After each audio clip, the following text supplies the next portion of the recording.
তেলটাকে ভালো করে ফুলকপি তারপরে অবস্থায় হয়ে গেছে। গুড মর্নিং বন্ধুরা, আমি চলে এলাম চারটে হাতে। তোমার সবাই কেমন আছো? আমি তো ভালো লাগলাম। শনিবার রবিবার আবার কোনো রাতে ভাত খাই, ভালোবাসা নিয়ে রান্না করে গরম দেবো দিয়ে। সবার আগে আমি করবো চাটনি। এটা হচ্ছে কাঁচা টমেটো, কাঁচা টমেটো চাপ। এটা গরম ভাতে খেতে খুব ভালো লাগে, রুটিতে খেতে খুব ভাজা করবো। ফুলকপি ডাল চাল আর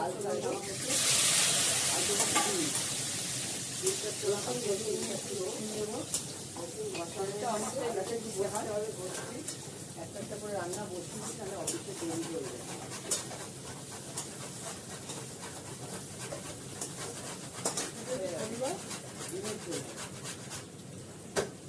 আদাটা আমি ফ্রিজে রাখি, রান্না হয়ে গেলে ভালো থাকে। ফ্রিজ থেকে বার করে ভালো করে বসে নেওয়া হয়ে গেছে। আমাদের দিনের যেটা হয় ওটা বসাবো, তার সঙ্গে রসুন সেদ্ধ আছে তো, রসুন আদাটা দিয়ে দেবো।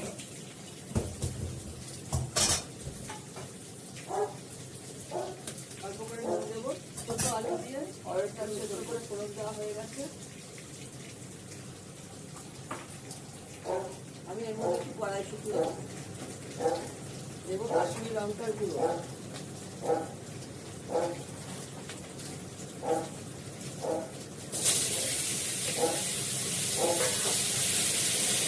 কাশ্মীরি লঙ্কার গুঁড়ো দিচ্ছি। যেহেতু কাঁচা টমেটো একটু জল দিতে হবে, জল দিয়ে দেবো। জল দিয়ে টমেটো থাক, পরে মিষ্টি দেবো, একদম সেদ্ধ হয়ে যাবে।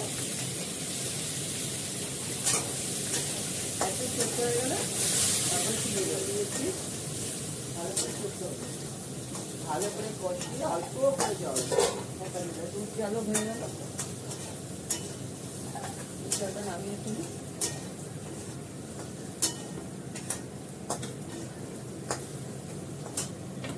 একটু রেডি করে নিই।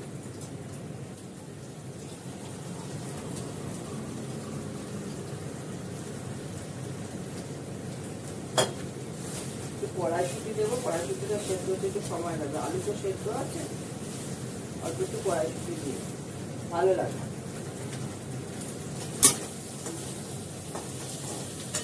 ফুলকপিটা করবো, ফুলকপির মধ্যে একটু কড়াইশুঁটি দিয়ে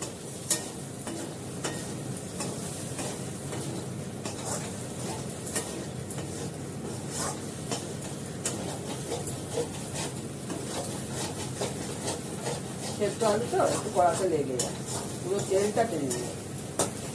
এতগুলো তেল দিয়ে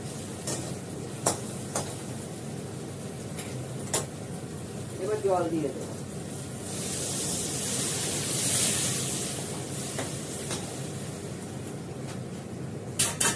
ডিমটাও দিয়ে দিই। দুটো কাঁচা লঙ্কা, বড় বড় কাঁচা লঙ্কা ভেঙে দিয়ে দেবো।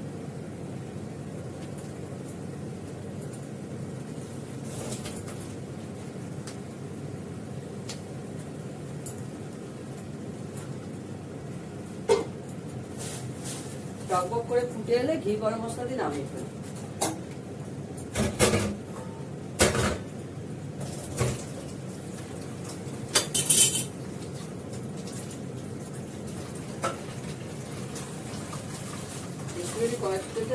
কপিতে দিয়ে দেবো, ফুলকপিতে দিয়ে দেবো।